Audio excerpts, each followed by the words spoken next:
정보가 있는 시사 토크쇼 장윤선의 팟짱. 아직도 홍삼만 드십니까? 홍삼만 드신 여러분 행복하십니까? 살림살이 좀 나아지셨습니까? 이제 마카 산삼을 드십시오. 마카 산삼.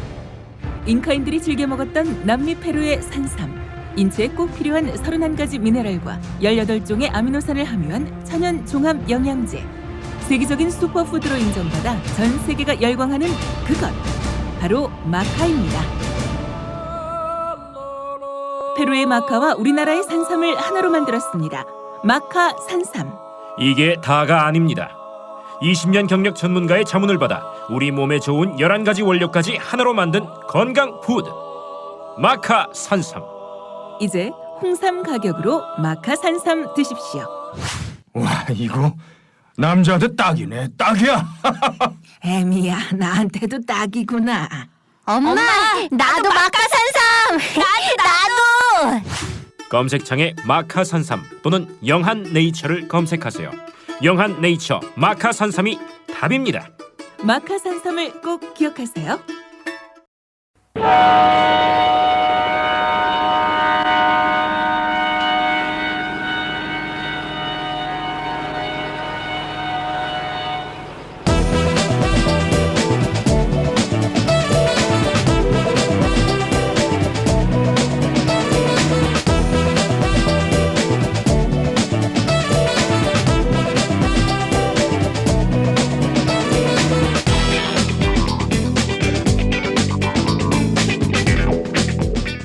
외교 안보에 종착역은 없다.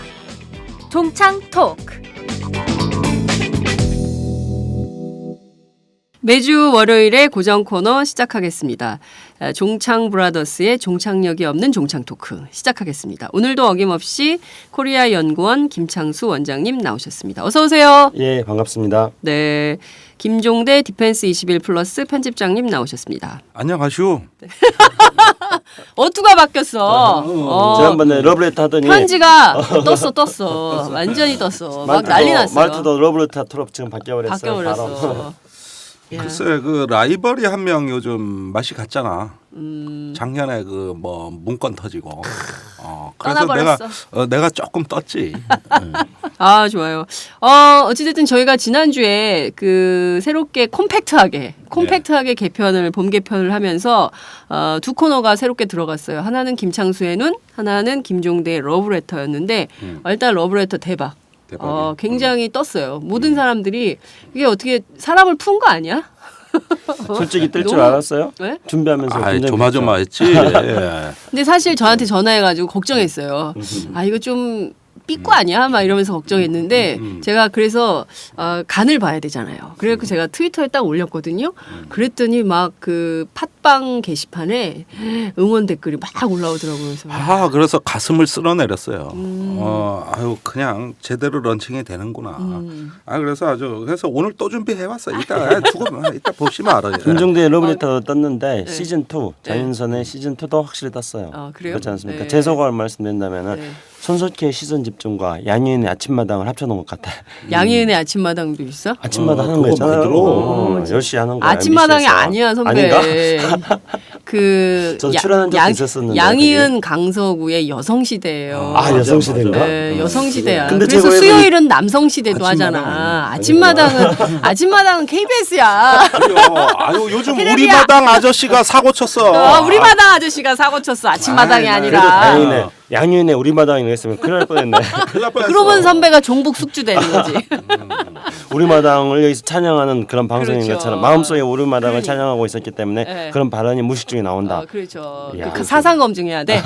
우리 마당 이런 거 함부로 꺼내면. 자, 바로 들어가도록 하겠습니다. 그 김창수의 눈, 오늘은 어떤 주제로 준비해 오셨습니까? 예, 김창수의 눈. 오늘도 여전히 부은 눈입니다. 눈은 부었습니다만은 시선은 매의 눈으로, 호랑이의 눈으로. 오늘은 미국의 동아시아 정책에 대해서 한 말씀 드리고자 합니다.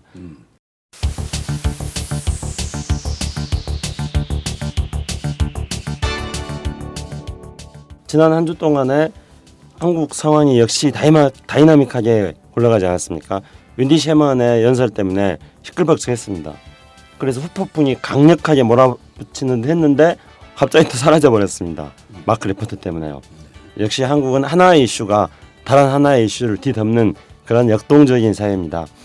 근데 윈디 셰먼의 발언을 가지고 우리 언론에서도 그렇고 우리 사회, 시민사회나 정치계에서도 굉장히 흥분했었지 않습니까?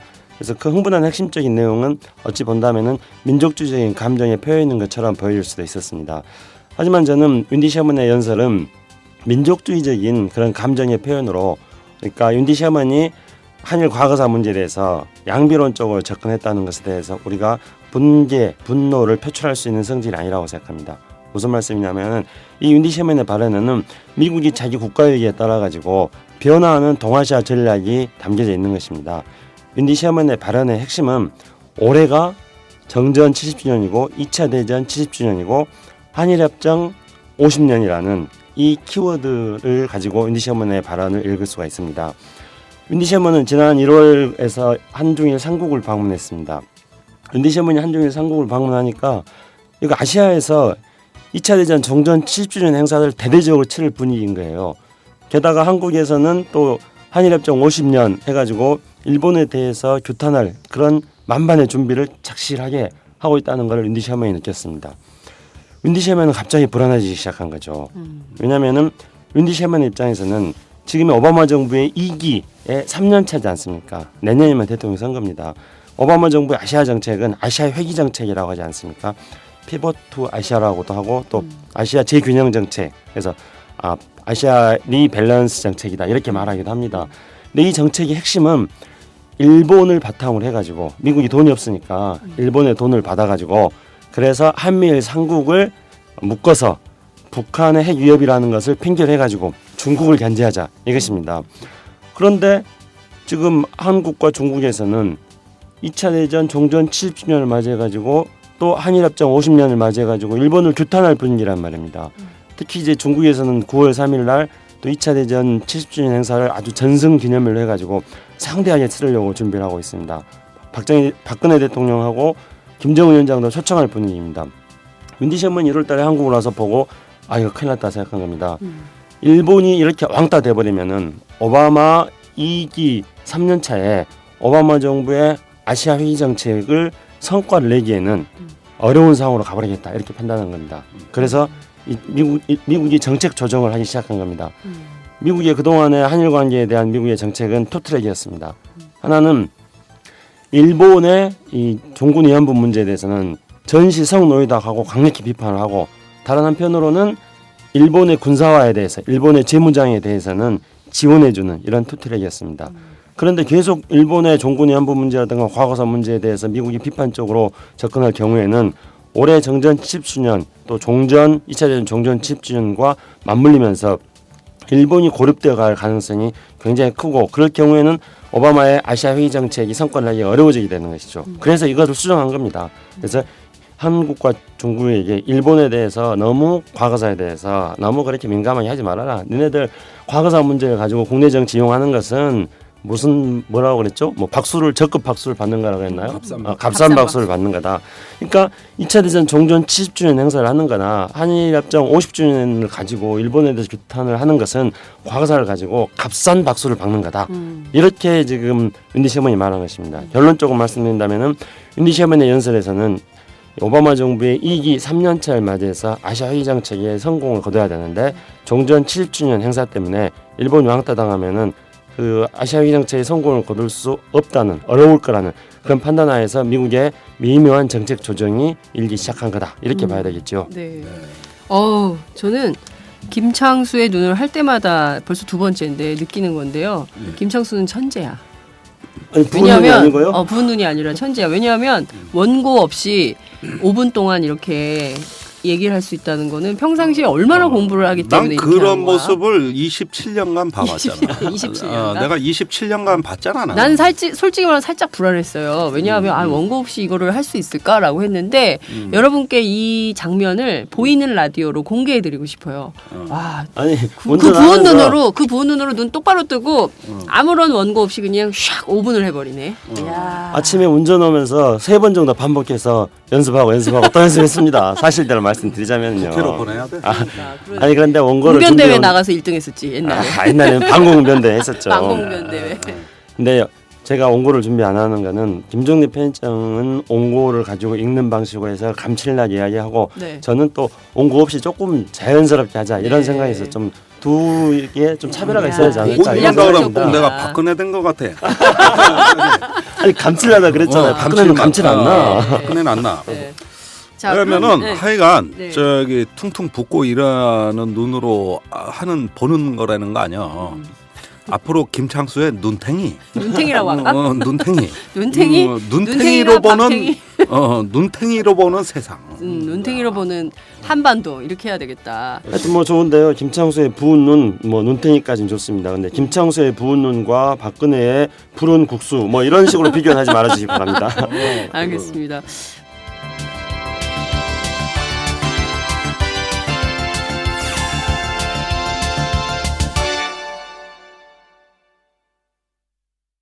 말씀하신 대로 올해는 이제 정전협정 70주년이고요. 또 세계 2차 대전 70주년, 한일협정 50주년. 굉장히 뜻깊은 역사적인 해인데 저는 미국에 이렇게 깊은 뜻이 있는지 몰랐어요. 일본의 돈으로 북한 위협을 핑계 삼아서 중국 견제를 하려고 한다라는 것은 아마 그 어디서도 들을 수 없는 그 관점.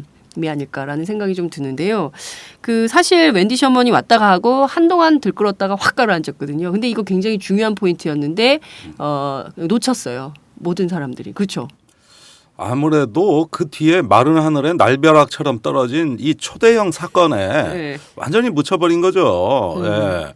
하여간 그 조연아의 땅콩 회항 사건 이후로는 이렇게 날벼락 같은 사건은 처음인 것 같아요. 그렇습니다. 예, 아주 뭐 이게 오늘 아침에 조중동 신났어요. 그러니까. 아주 보수 언론 난리 났어. 종편가가 혓바닥을 난리 났고 네. 박근혜 대통령 지지율 지금 계속 올라가고 있어요. 37%로 예, 올랐다고. 37%로. 중앙일보 정치면 톱이야. 그렇죠. 예. 자, 대통령 지지율 올라가. 거기에다가 야당에 대한 여당의 또 정치 공세가 시작됐어요. 그러니까요. 종북 숙주다. 네. 뭐 해가지고 아이고 대사관 앞에서 기도회 벌어져 또 뭐 대사에 대한 감사의 큰절 발레 부채춤 난리도 이런 난리 없어요. 개고기 선물도 있었습니다. 개고기 선물에 네, 대사한테 아이고. 개고기 선물도 있었습니다. 빨리 김치먹- 나라고.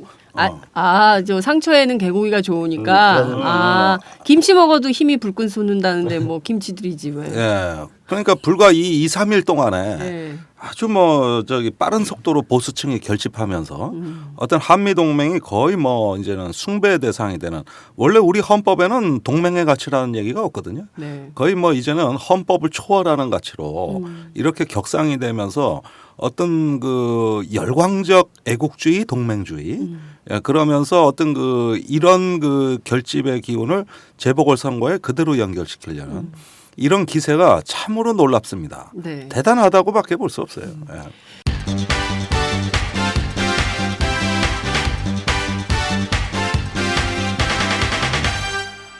장윤선의 팟짱. 저희가 이제 웬디 셔먼 얘기를 좀 해보려고 했는데요.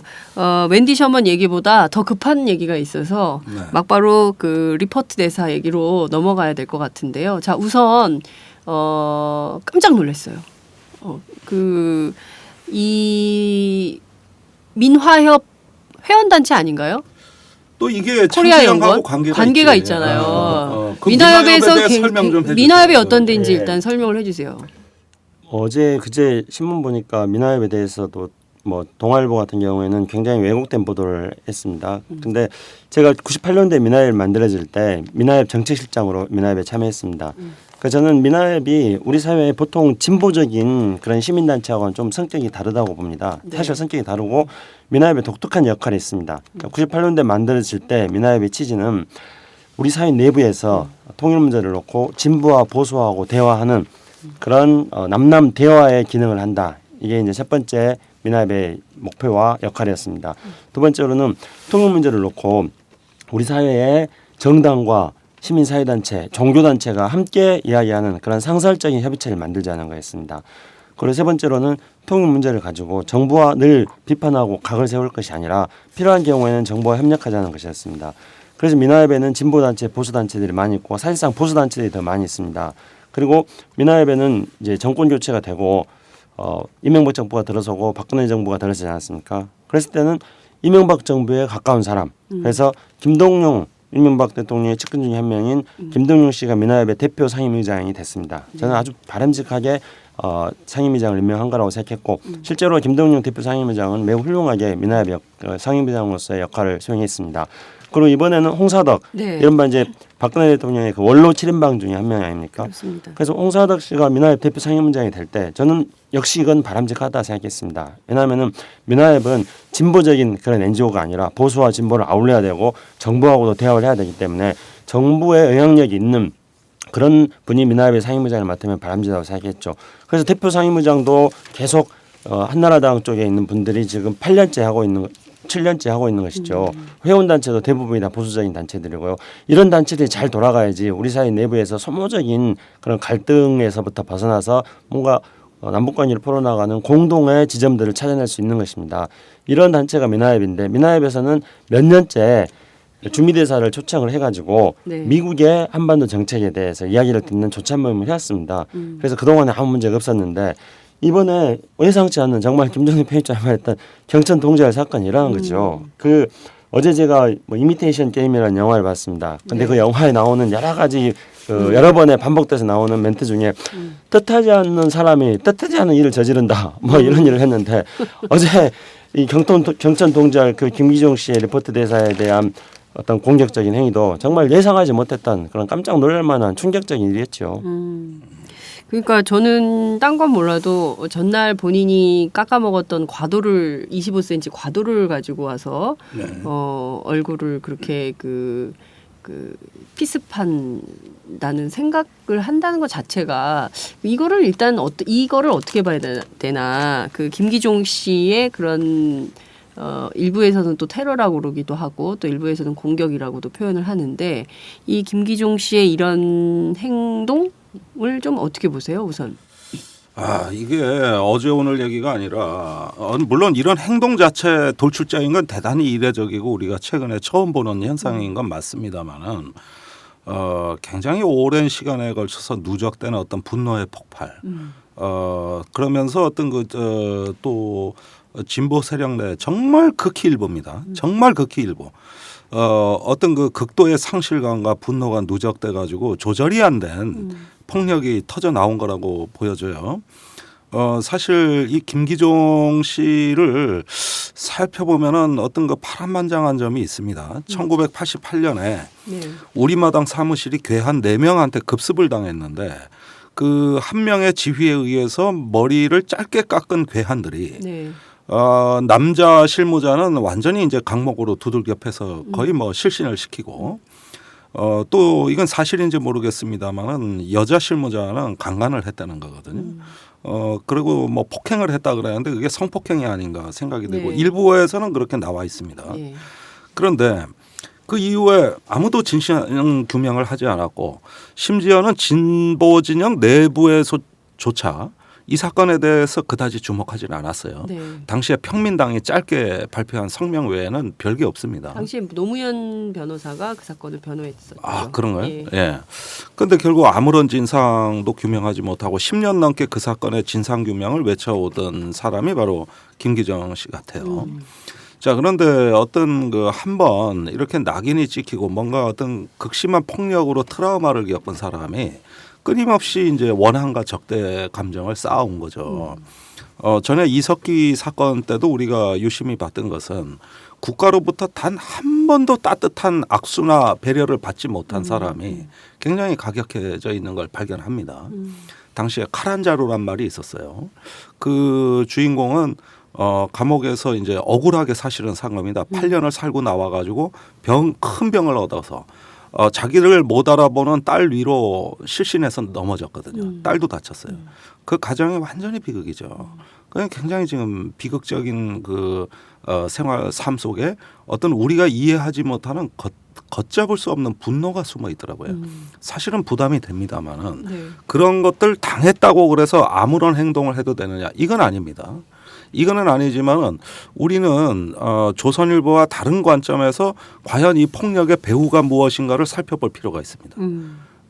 물론 조선일보는 뭐 북한과 연계됐느냐, 야당과 연계됐느냐 이게 관심사겠죠. 네. 그러나 우리는 어떤 구조적 폭력과 연계되어 있는가, 우리는 다른 배후를 또 파헤쳐봐야 된다는 거죠. 그래서 국가로부터 단 한 번도 존중과 배려를 받지 못한 어떤 그 인생이 하나의 어떤 그 자기 스스로도 조절하기 힘든, 자제하기 어려운 행동을 표출시키는 상황으로 나가고 있는 겁니다. 그리고 최근에 이런 현상들은 뭐 백색 테러, 적색 테러, 뭐 명칭 갖다 붙이기 나름이지만은 웬일인지 사회에서 이런 것들이 직접 충돌하는 양상으로 가고 있거든요. 그렇습니다. 사실 이런 말씀까지 드려야 될지 모르겠습니다만은 저도 오늘 아침에 출근하는데 집사람이 몸 조심하라 소리를 해요. 듣는 순간 상당히 슬픕니다. 어디 가서 독설도 좀 적당히 하라는 겁니다.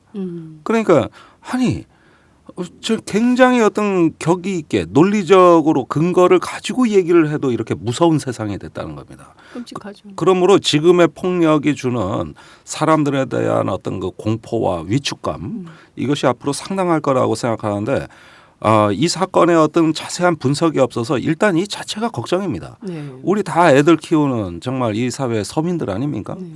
왜 이렇게 불안합니까? 왜 이렇게 공포스럽습니까?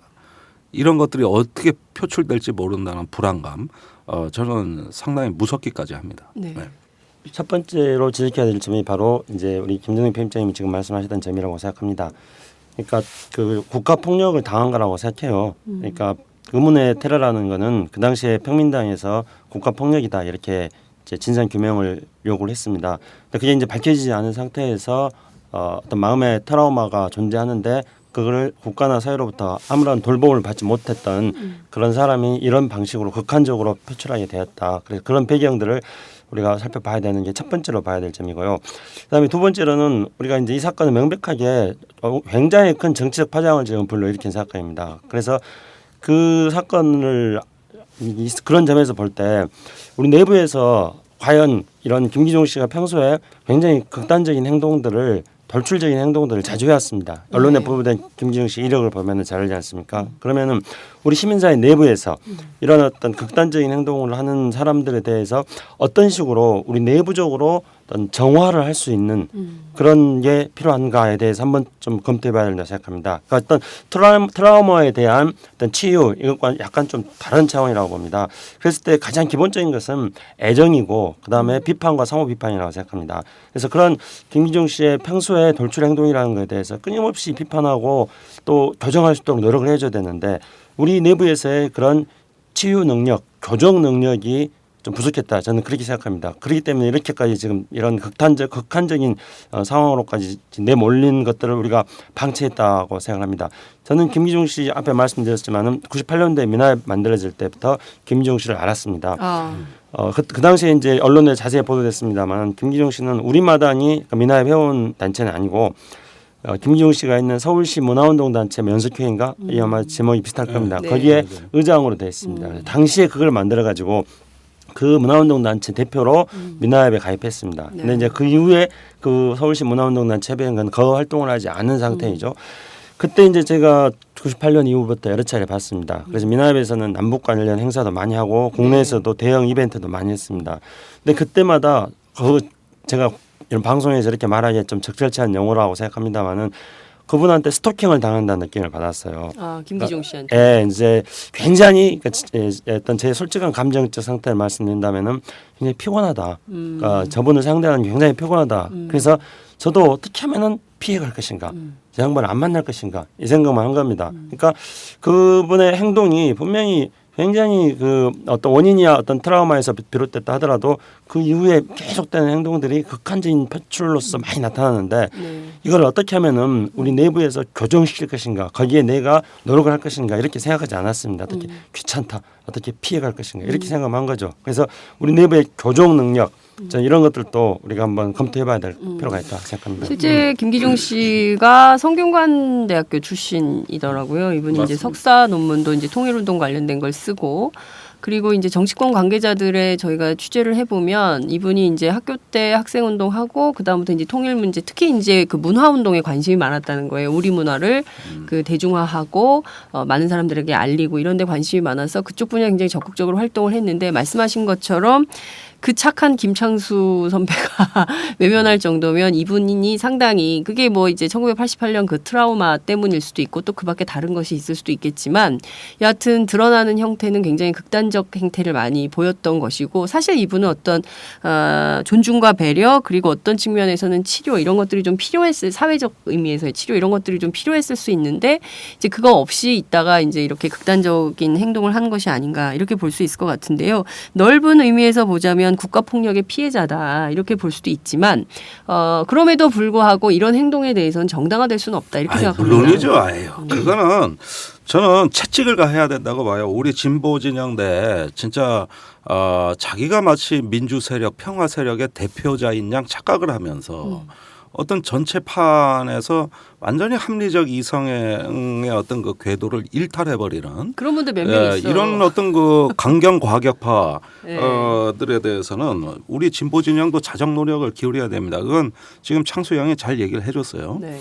그런데 우리 진보 진영이 그런 것들에 미숙한 이유 중에 하나가 굉장히 어떤 그 분열의 본성이 좀 강하다. 무슨 얘기냐면은 작은 차이에도 흥분하면서 그 상대방에 대한 어떤 그 배려와 공감 그러면서 어떤 연대 의식을 저변으로부터 확산시키는 이러한 어떤 감성 노동에 대해서 우리가 완전히 무너져 있다고 저는 생각을 합니다. 사실은 시민 운동이라는 게 뭡니까? 우선 냉철한 이성이 전제돼야 되고 네. 어떤 그 아주 정말 차갑고 냉철한 이성, 그 다음에 잘 정제된 감성. 이 두 가지가 잘 결합이 돼가지고 하나의 이것도 소비해야 될 상품으로서 시민들한테 내놔야 되는 거거든요. 그런데 이제 진보 내부에서도 마치 어떤 하나의 정파적 또는 어떤 개인적 신념이 이게 마치 진보를 전부 대변하는 것이냐 하나의 어떤 헤게모니와 패권을 쥐는 이런 식의 어떤 지향성을 권력 지향성을 보인다고 한다면은 이것은 필연적으로 분열을 합니다. 오늘날 진보에 도대체 당이 몇 개입니까? 야당 빼놓고 진보자 붙은 것도 당이 지금 몇 개인지 셀 수도 없고 그 내부에 들어가면 왜 이래 정파가 많습니까? 그러니까 원래 한국 사회 민주화 운동 또 통일 운동, 평화 운동은 이런 게 아니었거든요. 네. 이런 게 아니었는데 서로를 감싸고 존중하고 배려하다기보다는 배제해 버립니다. 또 그 내에도 차별이 존재합니다. 네. 이런 것들은 전혀 진보적이지도 않을 뿐더러 이런 어떤 그 일부 인사들이 진보 세력이나 평화 세력은 더더욱 아니란 말이죠. 그런 면에서 하나의 어떤 그 전반적인 이 시민적 주권을 구현하는 하나의 운동체가 나름대로 어떤 그 자기의 어떤 그 질서 이런 어떤 또 자기의 컨트롤 타워 또 자기의 어떤 자정 능력을 갖다가 많이 소홀히 한 가운데 거의 아나키한 무정부 상태에 빠진 것이 아닌가. 저는 이건 우리가 통렬히 좀 반성해야 된다고 생각을 해요. 그런 점에서 이제 하나의 이제는 진보도 좀 거듭날 때가 되지 않았는가. 그런 점에서 한국의 어떤 좌파의 위기, 진보의 위기를 수없이 많은 사람들이 얘기했고 저마다 진단과 처방을 내놨습니다. 네.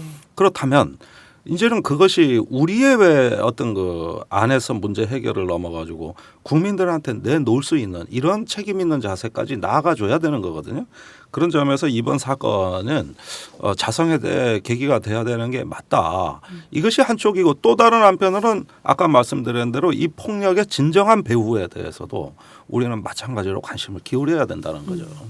우리가 자성해야 될 거는 저는 또 있다고 생각합니다. 그러니까 김기중 씨의 어떤 개인적인 극단적 일탈 행위다. 이렇게 도마뱀 꼬리 자르기식으로 잘라버리고 넘어가서 될 일이 아니라고 생각합니다. 왜냐하면은 김기중 씨는 자신은 김종대 편집장 말씀하신 것처럼 또 북한도 그렇게 이야기했죠. 북한도 안중근 의사하고 비교를 했던데요. 그렇습니다. 김기중 씨 본인도 아마 그런 소영웅주의적인 생각을 가지고 있었을 것입니다. 그 소영웅주의의 기초는 어떤 거냐면은 내가 이런 내 목적을 달성하기 위해서 이런 수단과 방법을 가리지 않고 극단적인 폭력적인 행동을 구사해도 괜찮다. 왜냐하면 내 목적이 옳기 때문이다. 이런 생각이 바로 소영웅주의의 기초가 되는 것입니다. 김기중 씨는 스스로 어떤 뭐 지금 현재 자신이 주장했던 것처럼 이산가족 상봉이 한미 군사훈련 때문에 안 됐다고 생각하고 그래서 자신이 마크 리포트를 혼내주려고 주한미 대사를 뭐 살해할 생각은 없었다 혼내주려고 그랬다고 하는데 어쨌든 혼내주는 것 자체가 과도로 공격하는 거지 않았습니까? 이와 같은 폭력적인 행위를 사용하는 것 자체가 자신의 목적이 옳기 때문에 옳다고 생각했다는 것이죠. 근데 우리 내면에 살펴본다면은 이러한 어떤 80년대 정통성이 없는 군사 정권에 대해서 저항하기 위해서 네. 우리가 폭력의 정당성을 이야기하기도 했었습니다.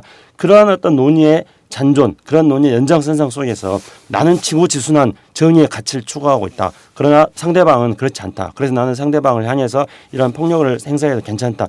이런 생각이 우리 내부에 조금이라도 있다면 저는 이 기회를 통해 가지고 그런 생각들을 완전히 청산해야 된다고 봅니다. 그런 사고 방식을 학계에서 이제 확증 편향이라고 얘기하는 건데 예, 어떤 그 시야가 한쪽으로 이제 편향될 때 그것이 어떤 자기의 신념 체계에서 이제 교정이 안 되는 거죠. 그런데 창수영이 지금 아주 좋은 말씀해 주셨습니다마는 지금 김기종 씨와 같은 운동 방식은 뭐냐면 80년대 전반기까지나 통할 법한 그때도 이런 폭력은 없었지만 그렇죠. 그때도 네. 테러식은 아니지. 네. 집단적인 어떤 의사 표현이고 다소 물리력이 동원됐지만 이런 식의 테러는 아니었어요. 그럼에도 불구하고 이것이 합리화될 수 있는 것은 80년대 전반기까지입니다. 그러니까 뭐 미문화원 방화 사건 그렇죠. 뭐 이런 등등의 것들이 네. 있었지만 뭐 누구를 직접적 개인을 상대로 한 이런 그렇죠. 위협은 용인될 수 없는 80년대 전반에는 가령 80년도에 광주에서 군인들이 광주 시민들을 학살하고 쿠데타를 일으켜가지고 정권을 잡았습니다. 네. 그래서 그 정권에 대해서 우리가 저항하기 위해서 폭력이라는 걸 사용했죠. 그때 사용했던 폭력이라는 것은 돌 던지고 뭐 짱돌이라고 하지 않습니까? 네. 짱돌 던지고 화염병 던지는 화염병 것이죠. 던지고. 그렇죠. 그런데 이제 민주화 이후의 세대에는 물론 물리적 충돌도 많았고 여러 가지 어떤 그 경찰들하고 또는 운동 시위대하고의 충돌이라는 거는 다반사였습니다만은 80년대 이제 후반부 들어서 운동권의 구호는 바뀝니다. 더 이상 전위 의식이 아닌 거죠. 그렇죠. 그것보다는 한 사람의 10걸음보다는 10사람의 한 걸음을 이게 굉장히 어떤 그 대중 노선이라고 얘기됐던 것이고 함께 우리 같이 갑시다 이거거든요. 지금 리포트 제사가 다시 자주 쓰는 그 구호입니다. 같이 갑시다. 예, 한미동맹 같이 함께 갑시다. 갑시다. 고투게더. 네. 고투게더. 예, 이거 연합사 가면 아예 그 입구에 붙어 있는 구호예요. 오바마가 또 자주 사용하는 말이기도 합니다. 네, 그 같이 갑시다 이거거든요. 근데 그게 옛날에 운동권에 그런 구호가 있었던 겁니다. 그러면서 어떤 그 학생 운동이면 학생 운동, 시민 운동이면 시민 운동 해가지고 어떤 자기의 품성을 관리하면서 나보다는 남을 배려하라는 쪽으로 운동의 방향성이 바뀐 거예요. 예, 그 품성론 쓴 사람 지금 뭐 조금 정신이 이상해졌지만 딴 데 가버렸죠. 딴 데 가버렸지만 아니 뭐 이번 사건에서도 그 소위 이제 전대협 출신 중에 이제 전향한 사람들이 뭐 재판에도 나오고 또 불온문서 감정사로도 들어올 것 같아요. 지금 어마어마한 수사팀 끌어줘서 그러니까요. 대한민국의 공안 역량 다 끌어모으고 있지 않습니까? 그러니까 한축 안길 리가 없어요. 예. 그러면서 뭐 이제 이 종북의 어떤 유전자를 가려내겠다는 건데 사실은 그 사람들이 강철서신 쓰고 주사파 안 만들었으면 생기지도 않았어요. 지들이 만들고 지들이 심판한다는 거 아닙니까? 그죠? 그런 거 보면 참 꼴불견도 꼴불견입니다. 그러지만 어쨌든지 간에 거기에서도 나름대로 일리 있는 건 뭡니까? 대중 노선이거든요. 네.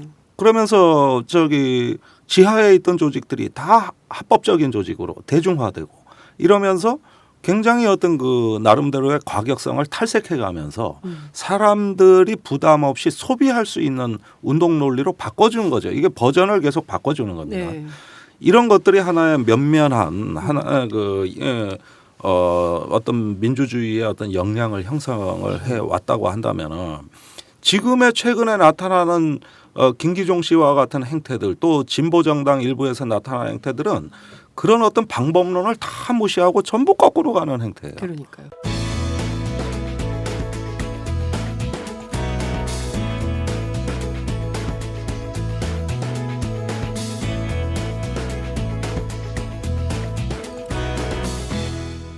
장윤선의 팟짱. 근데 여기서 한 가지 좀 짚고 넘어가야 될 것이 북한의 태도인 건데요. 북한이 이제 조선중앙통신이 이 사건 관련해서 입장을 밝혔는데 리포트 대사에 대한 그러니까 행동에 대해서 정의의 칼 세례를 안겼다. 뭐 이런 얘기를 했어요. 그리고 그 남조선에서 위험천만한 합동 군사 연습을 벌여놓고 또 조선반도 전쟁 위기를 고조시키고 있는 미국을 규탄하는 남녘 민심의 반영이다. 한거의 표시다. 뭐 이런 등등의 표현을 썼는데 북한 전문가 김창수 원장님 어떻게 보십니까? 북한에 왜 이렇게 얘기를 하는 걸까요? 북한의 이 성명이 이 논평이 8시간인가 9시간 만에 나왔습니다. 그렇습니다. 그래서 그날 저녁에 그 논평 나온 걸 보면서 한숨을 길게 내쉬었습니다. 한마디로 말씀드린다면은 이게 대체 북한이라는 어쨌든 국제적으로 고립되어 있는 나라이긴 합니다만은 국가이지 않습니까? 그렇습니다. 근데 국가에서 내놓은 논평인가 이런 생각이 들었습니다. 이 사건은 지금 김종희 편집장하고 저하고 다 진단을 했습니다만은 김기종이라는 어떤 국가폭력의 희생자가 치유되지 않는 상태 속에서 지속적으로 극단적 행동을 해온 것이 절정에 이르러서 나타나는 그야말로 개인적인 극단주의적인 행위입니다. 근데 이 개인적 극단주의적인 행위에 대해서 우리나라 국민들 어느 누구도 지지하지 않습니다. 이 사건이 일어나자마자 진보적인 시민단체들까지 나서가지고 폭력은 안 된다고 하지 않았습니까? 그런데 북한이 나서가지고 이게 무슨 뭐 정의의 칼세례니 어쩌니 이런 이야기를 하면은 대체 이 북한에 대해서 우리 국민들이 어떻게 생각하라는 말입니까? 저는 북한이 이렇게 반응이 나오는 거는 미국에 대한 과민한 피해의식 때문이라고 생각합니다. 네. 북한은 미국에 대한 이 과민한 피해의식에서 벗어나야 됩니다. 그래서 자신이 늘 미국에게 피해를 받고 있다고 생각하는 이런 것들이 지나치게 과민해 있기 때문에 그래서 이 기회를 통해 가지고 어떻게 하면은 반미투쟁으로 한번 선동을 해볼까 이렇게 생각을 하게 된다는 것이죠. 이거 오버하는 겁니다. 오버. 북한의 오바다. 그렇죠. 네. 그러니까 이런 지나침이라는 거는 절대로 득이 되지 않습니다. 한번 예를 한번 들어봅시다. 만약에 이슬람의 어떤 모하메드에 대한 모독에 대해서 네. 많은 유럽의 지성인들이 이거 모하마드를 모독한 것은 문제가 있다 이렇게 생각을 하고 있었습니다. 네. 그런데 거기다 대놓고 IS가 테러를 하니까 이거는 모하마드에 대한 무례가 옳으냐 그러냐 이런 문제가 아니라 테러 잘못이다 이렇게 규탄하는 것이죠. 북한에 대해서도 남북관계 화해해보자 뭐 이런 이야기를 하는 사람들도 많이 있었습니다. 저도 마찬가지고요. 그런데 북한이 이런 논평 내면은 북한애들 깝깝하다. 저런 애들과 우리가 앞으로 어떻게 대화를 한단 말이냐. 이런 식의 여론이 생겨버린다는 것이죠. 네. 그러니까 이런 북한의 잘못된 행동 이런 거에 대해서는 또 우리가 그동안에는 남북 화해를 위해서 북한에 대해서 지나치게 비판하는 것 좀 자제하고 또 북한에 대해서 종북몰이를 계속 해 나가기 때문에 북한에 대해서 너무나 비판을 또 하게 될 경우에는 종북몰이의 편을 들어줄 수도 있다는 생각 때문에 우리도 북한의 이런 행동에 대해서는 사실 좀 자제를 해온 적이 많이 있었습니다. 네. 그런데 이번 건과 같은 부분에 대해서는 명백하게 북한이 잘못했다는 것을 우리가 지적을 하고 그리고 북한이 이걸 또 우리 내부에서의 국민들의 건강한 비판에 의해 가지고 북한의 이런 정책을 좀 바꿔낼 수 있었으면 좋겠다 그런 바람입니다. 이걸 좀 이 방송을 좀 북한으로 들었으면 좋겠습니다. 네. 국정원이 좀 전달을 해주면 좋겠네. 북한에. 아이고 국정원은 좋아서 지금 난리 났는데. 아니 그러지 않아도 우리가 전에 논평했습니다마는 지금 박근혜 대통령 주변에 검찰 국정원 출신들로 꽉 뭐 찬. 군까지 해서 거의 뭐 하나의 어떤 새로운 성을 만들었다고 해도 과언이 아닌데 이렇게 실력 발휘하기 좋은 건수가 어디 있습니까? 이건 뭐 박근혜 대통령 공안 세력에 대한 최대 선물이에요. 아니 난리 났어요. 지금 서울지검에 수사관이 40명입니다. 검사 네. 수사관이 이거 하나 수사하는데 그러니까 이 사건 나자마자 종북몰이로 딱 몰고 가려고 목표를 세웠는데 북한이 바로 반응을 해주니까 종북몰이로 몰고 가기 얼마나 딱 좋은 그림이 되는 겁니까? 아싸지 아싸. 아싸 가오리. 그런데 지금, 네. 거기에다가 지금 여당까지 가세해가지고 네. 지금 이 기세로 한미 동맹의 현안까지 동맹급으로 처리할 네. 태세예요. 예컨대 뭐 사드 미사일 배치. 그렇습니다. 또 주장하고 나서지 않습니까? 새누리당에서. 네. 지금 뭐 동맹 현안 뭐 이런 거. 그러니까 김기종이 얘기한 반대로 다 하는 쪽으로. 네. 예, 이렇게 해가지고 여태까지 묵어뒀던 동맹 현안도 여기서 다 도매금으로 처리될 상황이란 말이에요. 자, 우선 근데 그 얘기를 좀 해봐야 될 것 같아요. 일단 북한 문제에 대해서는 이 정도로 하고 국내로 다시 돌아와서 말씀하신 대로 이 개인적인 김기종 씨의 개인적인 극단주의 행동에 대해서 이걸 하나만을 놓고 이 사안을 갖고 이제 그 처리를 하면 되는데 여기에 덧붙여서 국가보안법으로 수사한다. 그리고 저 여당 대표가 나서서 이것은 종북 숙주 이 사람이 뭐 그 새정치민주연합이 주관하는 그 기자회견에 2차례 이상 참여했으니 종북 새정치민주연합은 종북 숙주이고 그래서 이제 처단 당해야 되는 어떤 세력인 것처럼 이제 진보 전체를 그렇게 규정하고 들어오는 상황인데요. 무엇보다 이런 그 국내 정치에 악용하는 문제에 대해서 먼저 짚고 그 다음에 이제 사드 문제를 좀 얘기를 해보도록 하죠. 아유 뭐 사드까지 가는 거는 뭐 얘기가 길고 네. 일단 국내 정치 문제만 보면 당장 4월 재보선 선거가 있고 그렇습니다. 또 그것이 아니라 하더라도 지금 박근혜 대통령의 지지율이 이 사건 나기 이전에는 사상 최저였습니다. 그러니까 작년 연말부터 그 올해 초에 이르기까지 박근혜 대통령은 일대 정치적 위기였거든요. 그런 상황에서 지금 연초에 전국 또는 민심의 분위기가 그렇게 심상치가 않습니다.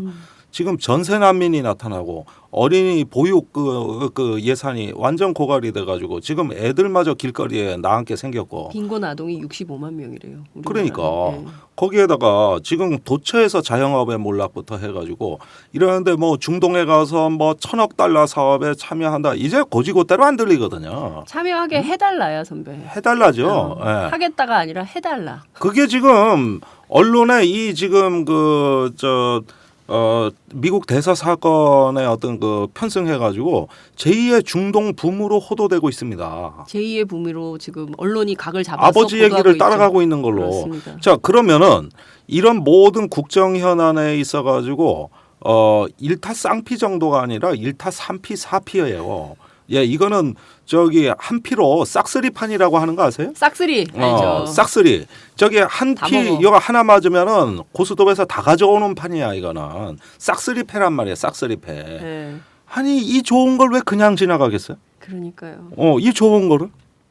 그 북한도 오버하고 한국 정부도 오버하고 남북이 닮았습니다. 이 사건에 대해서 오버하는 거는요.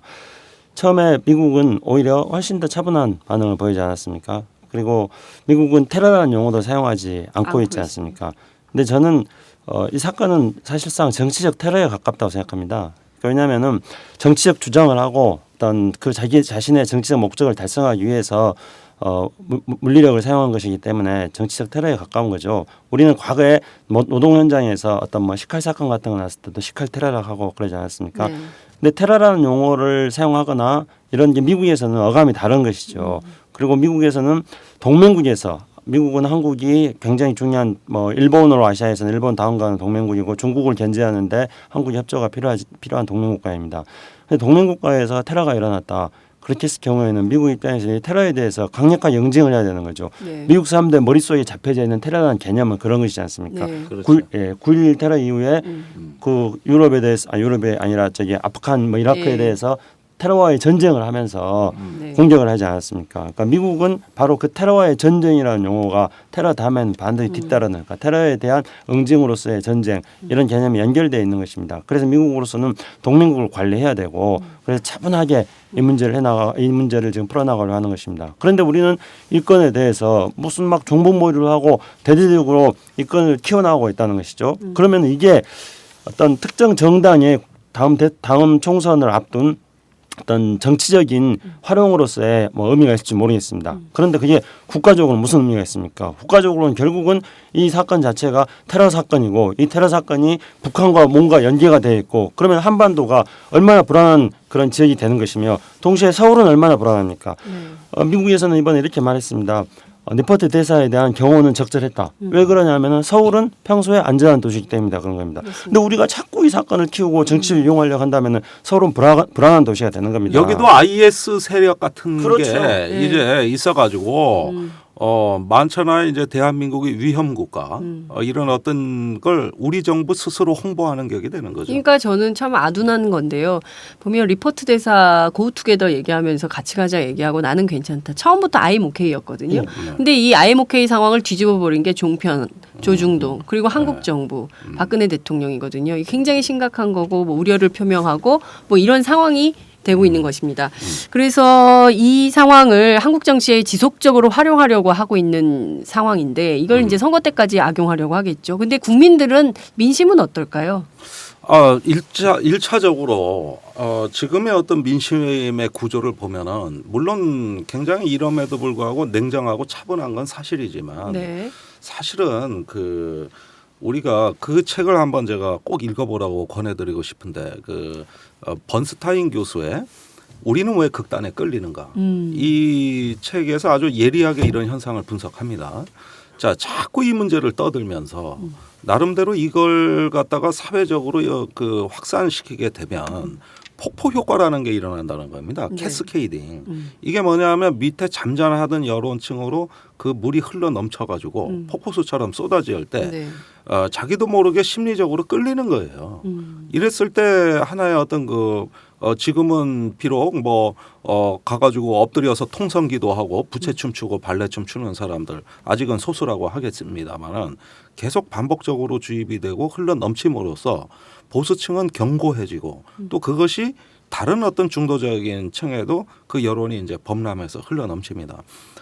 이런 현상이 되다 보면은 당연히 이건 표심에 영향을 준다고 봐야 되겠고 또 국민들이 어떤 자기 현실에 나의 어떤 서민의 민생의 어려움을 감히 말할 수 없는 그러면서 그것이 대변되지 않는 어떤 여론의 지형이 형성이 되는 거거든요.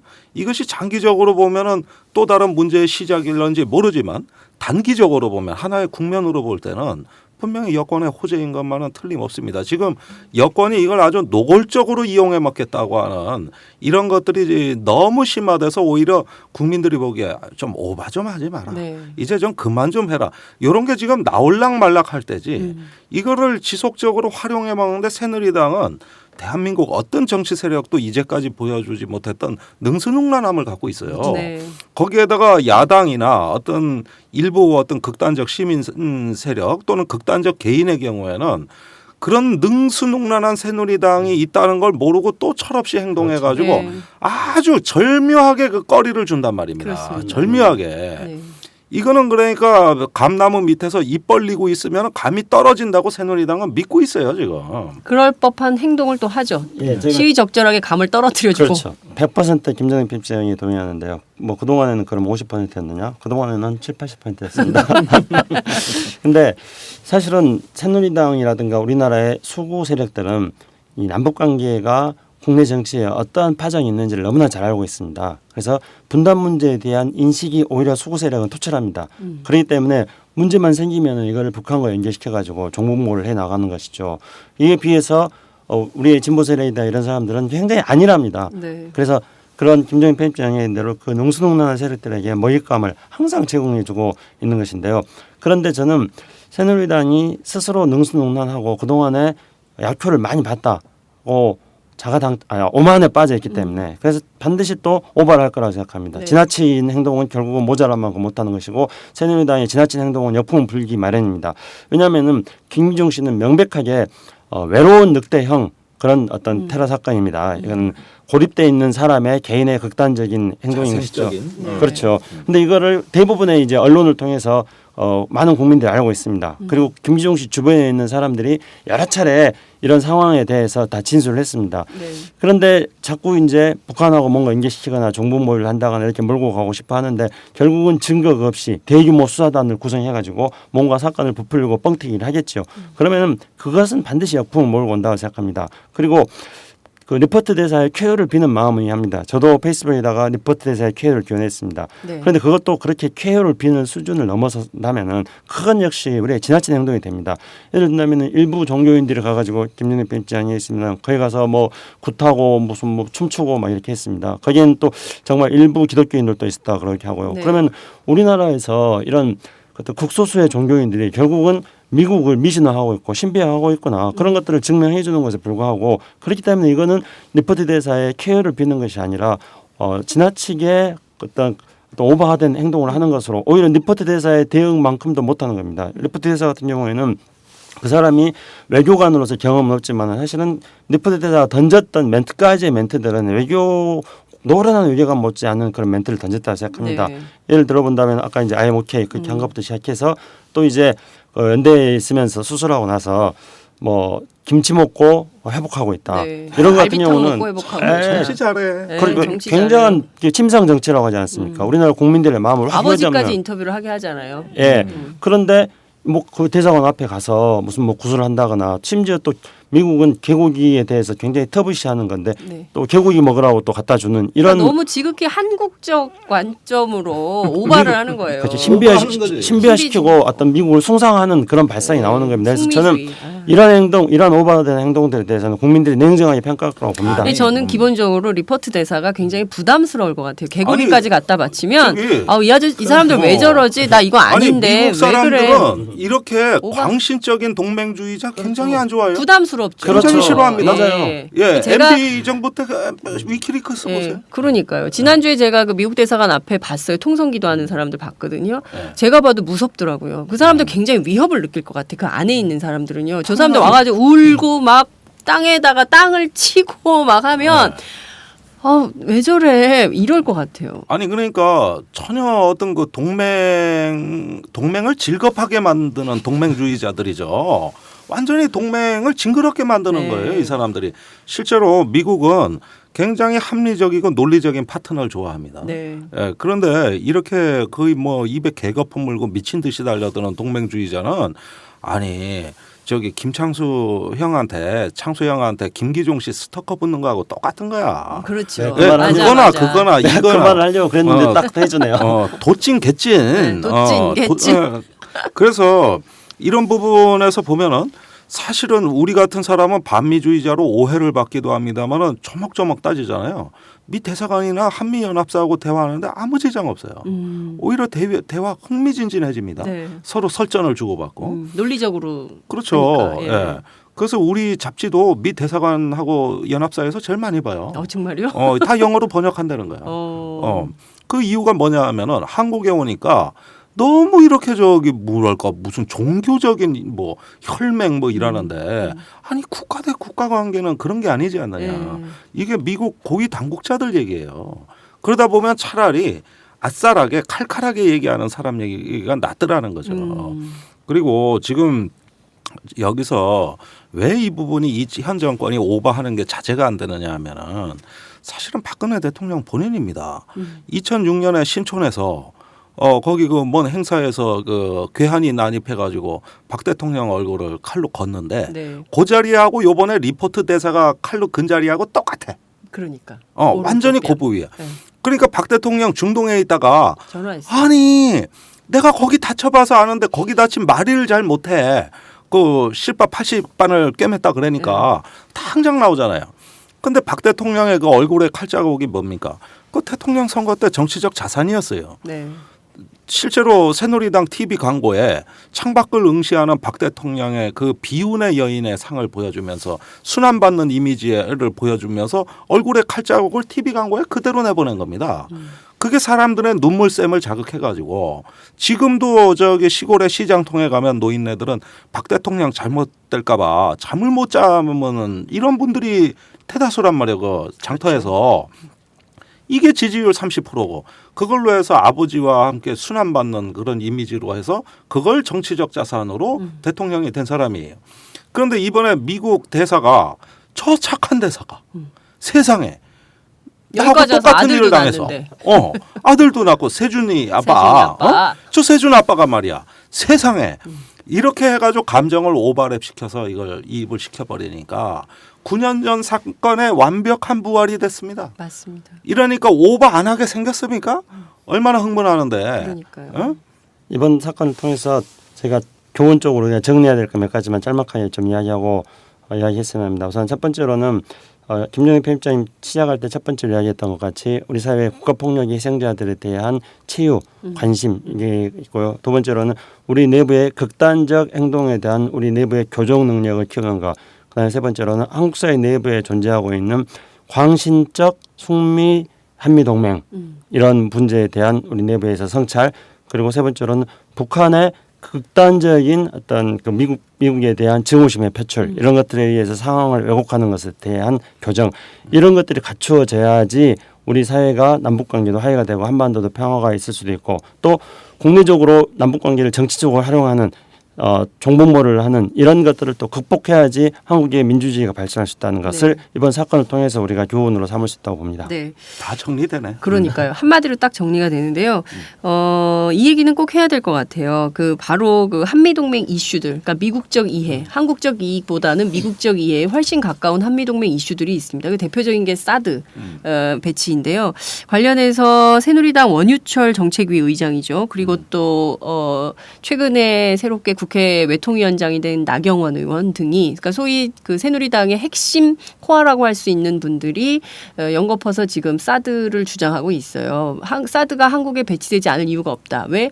북한에는 핵무기가 있다면 당연히, 물론 이제 북한에 핵무기가 철수된다면 우리도 사드 같은 거 필요 없지만 북한에 핵이 있으면 우리도 사드 정도는 배치해야 안심할 수 있다라고 하면서 미국의 이익에 동조하는 듯한 발언을 하고 있거든요. 근데 요 얘기를 좀 해주셔야 될 것 같아요. 이게 막 그냥 구렁이 담는 뜻, 이게 동시에 그냥 확 넘어가서 우리의 이슈를 그냥 장악할 가능성이 있어서 다음 주에 우리가 이어서 얘기를 하더라도 다음 주에 해야 되는데 살짝은 얘기를 좀 근데 해주시고 오늘의 자, 현안이기 때문에 극단적으로 얘기하면 사드는 우리가 그냥 다 배치하는 거 허용할 테니 미국이 알아서 해도 지금 배치할 사드가 없어요.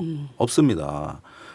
전에는 사드 문제도 아니었습니다. 사실 한국에서 내부의 미사일 방어 문제는 SM-3라는 스탠다드 미사일이에요. 네. 이게 한국 지형에 안 맞는다고 판명되니까 사드로 옮겨간 거거든요. 한때 걸그룹이 떠 인기가 되게 좋아. 그런데 보니까 뭐 한 놈이 마약하고 뭐 교통사고 나고 그래. 그 인기가 사그라들어. 그럼 다른 걸그룹 찾아가는 거예요. 다른 아이들 찾아가는 거라고. 네. 이런 식으로 옮겨 다니는 거죠. 네. 그런데 그러면은 당장 문제가 안 될 사드가 왜 이렇게 되느냐? 그건 지정학적 논리입니다. 이런 논쟁이 불거지고 이런 논쟁이 확대됨으로써 사실 미중 간의 서로에 대한 기싸움이 제대로 판이 깔리는 거예요. 네. 그래서 언젠가는 이렇게 해놓고 우세를 점했다고 생각되는 순간에 미국은 중국하고 관계를 조정할 필요가 있다. 또 사드에 대한 어느 정도 기술적 진보가 이루어졌다면 그때 가서 배치를 하게 될 겁니다. 네. 그것이 언젠지는 지금 예상할 수 우리의 없어요. 의지와 관계없이. 의지와 관계없이. 왜? 이런 논쟁을 통해 예비 그걸 했거든요. 그러나 지금 우크라이나 사태를 보십시오. 지금 한반도 주변이 격변을 하고 있습니다. 세계의 지정학이 흔들리고 미국의 패권이 흔들리는 시대에 우린 굉장히 불안합니다. 네. 이런 논쟁 하나를, 유력 논쟁 하나를 굉장히 훅가시한다 그러지 않습니까? 이런 어떤 나비 효과를 만들어서 도대체 우리 국가에 되돌아오는 이익이 뭡니까? 이익이. 그러니까 이런 걸 통해서 국내에서 하나의 어떤 그 동맹의 어떤 패권, 또 그러면서 사회에서의 어떤 정치적 우세, 그리고 어떤 지정학에 있어가지고 흔들어대기, 이런 것들이 결합이 돼서 당장 우리가 감당할 수 없는 문제를 앞서서 논쟁을 해버리는 이런 어리석은 행태가 지금 나타나고 있다. 사드 문제에 대해서 한번 또 기회를 잡아서 토론을 하기로 하고요. 저도 좀 짤막하게 정리를 해보면은 사드 배치는 게 논란이 우리가 문제를 삼는 거는 우선은 첫 번째로 기술적으로 불가능한 문제입니다. 미사일을 요격시키겠다는 게, 날아가는 미사일을 공중에 떨어뜨리겠다는 게. 두 번째로는 이거는 군비 경쟁이 악순환을 불러옵니다. 사드를 배치하면은 군비 경쟁을 동아시아 국가들하고 계속 해야 되고, 그러면은 사드를 배치한 게 오히려 우리 안보를 위협하게 만듭니다. 네. 그 세 번째로는 돈이 너무 많이 듭니다. 우리가 또 사드 배치하는 것에 대해서 또 돈을 또 불가피하게 또 지불해 줘야 됩니다. 그리고 이제 네 번째로는 중국과의 경제협력 관계를 더 어렵게 만듭니다. 이런 상황 속에서 새누리당에서 사실은 이게 사드가 뭔지도 모르고 사드 배치해야 된다고 말하고 있습니다. 있지도 않은 사드를 배치할 수 있다고 지금 하는 거 아닙니까? 그렇게 말하는 건 뭐냐면 미국이 사드 배치에 대해서 흘리면서 한국이 미국과 중국 사이에서 어떤 스탠스를 취하는지 테스트를 해보고 싶어 하는데, 한국 스스로가 그런 테스트를 하는 것에 어리석게 말려 들어가고 있는 겁니다. 우리는 어떤 미중 간의 구조 속에서 한국에 나아갈 어떤 국가적 전략을 철저하게 새롭게 짜나가야 되는데 미국의 테스트에 그냥 놀아나고 있는 거죠, 현재. 참 답답하기 그지없다라는 생각이 좀 드는데요. 이 사드 문제와 관련해서는 또 사람들이 궁금해요. 정말 있지도 않은 사드를 저렇게 하겠다고 그러는 거야? 그럼 웬일이니? 뭐 이렇게 될 수도 있기 때문에 그 문제는 저희가 다음 주가 됐든 언제 다시 한번 그 얘기를 하도록 하고요. 오늘 시간이 거의 다 돼가지고 오늘도 어김없이 러브레타 기대가 커요. 자, 김종대의 러브레타로 마무리를 하도록 하겠습니다. 일단 들어보죠. 네.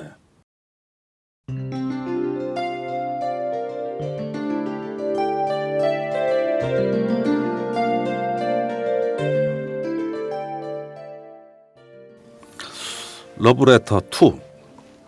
근혜 씨, 지난주에 편지 보냈는데 외국 나가 있다고 답장도 안 하시네요. 일부러 답장 안 한 건 아니겠죠? 이렇게 공개적으로 러브레터 보내는 사람이 나 말고 또 있어요? 아니면 내가 싫어진 거요? 나 이래봬도 충청도 아저씨요. 충청도 얘기가 나왔으니 말인데 거충북 옥천이라고 있잖아요.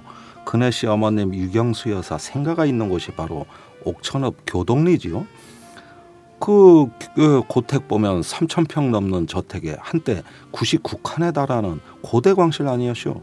삼정승이 살던 집이래요. 유교수 아버지 그러니까 근혜 씨의 외할아버지 육종관 씨 집이지요. 외할아버지 참으로 대단하구만요.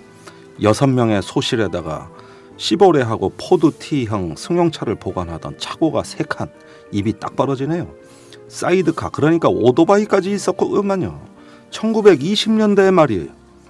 외할아버지 형제는 둘째가라면 서러울 친일파들이네요. 거기서 걸어가도 될 만큼 가까운 하겔이라고 있어요. 들어보셨을 거예요. 거기에 정지용 시인 생가가 있잖아요. 곧 쓰러질 것 같은 초가상칸이지요. 정주영 시인은 유교사보다 23살이 많지만 두 양반은 옥천 보통 공립학교 그러니까 지금 죽향 초등학교 동문이요. 그러니까 정주영 선생님이 그 향수 그 시 말이요. 이렇게 얘기하면 사람들이 잘 모르니까 노래로 해야 돼요. 넓은 벌 동쪽 끝으로 옛 이야기 치질대는 실개천이 휘돌아 나가고 이거 조금 아침이라 목소리가 안 터지네요. 그러니까 그 실개천을 유교사도 보고 자란 거예요. 6.25 전쟁 때 정지용 선생은 행방불명이 되었죠. 그리고 근혜 씨 아버지 박정희 대통령은 정지용 시인 작품을 금지시켰죠. 1988년이 돼서야 해금되었어요. 유교사도 그렇지 같은 동네 사람 이렇게 푸대접해도 되는 거요? 근혜 씨 지금 말이요. 시내 다니다 보면 한 집 건너 망하고 있어요. 내가 어느 구청 직원한테 들은 얘기인데 말이에요. 자영업자 통계 만들려고 해도 실태조사가 안 된대요. 지난번 방문한 집이 다음번에 가면 문 닫아버렸다는겨. 매일 통계가 달라서 이제는 망하는 집 집계조차 못 낸다는겨. 그런데 당신이 한 일이 뭐야? 세금 올리고 나니 더 빨리 망하잖아. 도대체 왜 그러는겨? 그래야 망하든지 말든지 내버려둬. 그러나 말이야 다 쓰러지던 초가상칸에서 세상에서 가장 아름다운 시가 태어났어. 원래 세상에서 가장 찬란한 빛은 가장 깊은 어둠에서 탄생하는 법이야. 안이 꽂고 더럽고 서러운 삶 속에서도 가장 순수한 정신이 창조되었던겨. 얻어 터지고 빼앗긴 삶 속에서도 서러움을 뚫고 올라오는 샘물 같은 정신이 마침내 나와 결애를 살리는겨. 그 아름다움을 창조한 것이요. 소설가 박경리 선생 말이야. 재봉틀 하나만 갖고 두 아이 데리고 원주 가서 극심한 생존의 불안과 싸워가면서 토지를 썼어. 그 사위되는 자는 명색이 시인을 합치고 정신이 좀 이상한 것 같지만 말이야. 당신이 대선 때 써먹은 일회용 반창고 아니야? 당신이 괴롭히는 서민들은 막다른 골목으로 몰리면 순수해질 수밖에 없어. 당신은 아버지 박정희 대통령 돌아가시고 난 후에 문인협회 가입했잖아요. 한때 문학을 한다고 했다는 문학 소녀 아가씨 아니야. 미국에서 호화판 집필 여행한 거 아니야? 맞아 안 맞아? 그런데 이제까지 발표한 작품집이 뭐야? 안 나오잖아. 하나도 못 봤어. 근혜 씨, 모든 걸 가진 적이 있는 당신은 순수한 정신을 창조할 수 없는겨. 당신이 할 일은 따로 있는겨. 당신보다 순수하고 당신보다 아름다운 사람을 섬기는 것이요. 그게 당신이 할 일이요. 그러고 보면 당신은 모든 걸 다 가진 것 같지만 아무것도 가진 게 없어. 그런 당신 무엇을 창조하겠다고 말 좀 하지 마라. 창조경제, 창조국방 이거 다 뭐여? 당신이 뭘 창조한다는겨? 그런 창조적 고뇌가 있었으면 왜 변변한 작품집 하나 없는겨? 왜 경제는 거꾸로 가는겨? 내 말이 심한겨? 이제 그만 좀 해요. 그건 당신이 창조하는 게 아니여. 그런 욕심 다 내려놓고 보면 당신에겐 아직 기회가 있어. 흉년 들었을 때 곶감문을 여는 그런 옛사람의 정신으로 되돌아가는겨. 사람을 섬기는 그런 당신이라야 사랑스러워. 그런데 아직까지는 시간이 필요한 것 같아. 그런 만큼 근혜 씨, 우리의 사랑이 결실을 맺으려면 아직도 시간이 필요한 것 같아. 그때를 기다리면 난 언제나 당신 생각만 하는겨. 이 얘기 우리 집사람이 알면 큰일 나. 나는 복날에 개 패듯 얻어맞는겨. 이 편지는 국가 기밀이니까 특별히 관리해야 하는겨. 이거 아는겨 모르는겨. 다 사랑하는 마음에서 나오는 말이여. 그러니 야속하게 생각하지 말어. 당신의 남자가 썼어.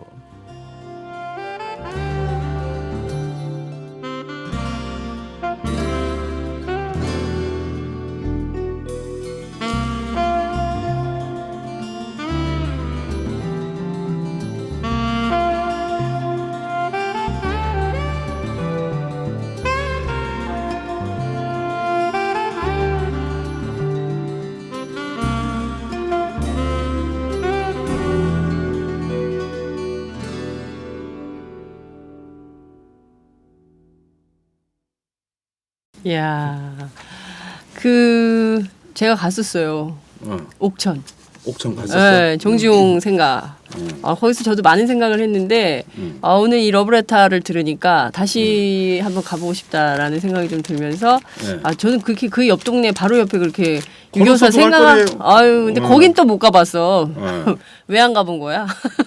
제가 김종대 편집장 한 지 오래됐습니다. 그래서 처음에 할 때는 이제 우리 그 막 운동하는 네. 그런 이제 운동권 친구를 이제 만났고 그다음에 이제 딱 봤더니 또 군사 전문가가 돼 있더라고요. 그다음에 조금 있다 보니까 또 잡지를 만들어. 그냥 네. 언론인이라고 또 그래. 그다음에 또 대학에서 또 강의를 해. 그게 또 교수라고 또 그래. 네. 그다음에 또 책을 내 가지고 베스트셀러가 됐어. 또 작가라 그래. 네. 그다음에 또 팟캐스트 막 다니면서 방송인이야. 방송인이라 그래. 그래서 지금 보니까 이거는 진짜 이 박근혜 대통령이 못했던 네. 그 작품 활동을 하는 작가임과 그러니까. 동시에 성우 또 목소리도 네, 건네주는데요. 목소리도. 그러니까 내가 못하는 게 어디 있어? 그러니까 문필가. 아니 저는 근데 굉장히 그 박근혜 대통령이 아픈 편지야. 박근혜 대통령한테. 근혜 씨가 굉장히 아플 것 같아. 이 편지를 들으면. 그 특히 이제 그 흉년 들었을 때 곳간에 문을 여는 마음. 이런 마음이 진짜 필요한 때거든요. 정말 지금 경제가 너무 어려워요. 이미 전세 가격이요. 집값의 90%에 달하고 있거든요. 그럼 이거 잘못하면은 깡통 전세 되면은 이거 IMF 때하고 똑같아지는 거야. 이거 지금 난리 났어요. 근데 이때도 지금 오늘 오거든요. 오늘 오는 거 아세요? 압니다. 그 박근혜 압니다. 대통령이 오늘 딱 도착하는 순간 이 편지가 딱 들어가. 이야, 어떻게 이렇게 시기도 딱딱 맞춰? 아니요, 저 내용 증명으로 보냅시다. 내용 증명으로 네. 보낼까 우리 이거? 네. 귀국 환영 러브레터. 러브레터. 네. 나의 사랑 지고지순한. 예. 자, 오늘도 저희가 콤팩트하게 네. 딱딱 그 맞춰서 김창수의 눈 그리고 바디 토크 그리고 그리고 김종대의 러브레터로 함께했습니다. 이번 한 주도 너무 재밌었고요. 다음 주에 또 즐거운 대화거리를 가지고 만났으면 좋겠는데 또 얼마나 또 우울한 이슈들이 한반도에 펼쳐질지 벌써 걱정이 앞섭니다. 그래도 오늘 말씀 잘 들었습니다. 고맙습니다. 네, 감사합니다. 네, 다음 주에 뵙겠습니다.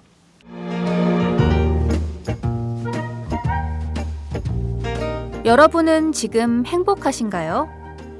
그렇다면 우리 사회도 행복할까요? 나는 그럭저럭 행복하다고 말할 수 있을 것 같은데 두 번째 질문에도 자신 있게 네라고 말할 수 있을까요? 무엇이 나뿐만 아니라 우리까지 행복하게 만들까요? 우리도 행복할 수 있을까는 오연우 오마이뉴스 대표 기자가 행복지수 1위 국가 덴마크를 심층 취재해 그들이 행복한 이유를 분석한 책입니다. 오연우 기자가 들려주는 생생한 사례와 깊이 있는 통찰. 이 책은 모두가 행복한 세상을 만들기 위해 우리가 무엇을 해야 할지를 제시해 줍니다. 오마이북이 만든 책, 우리도 행복할 수 있을까?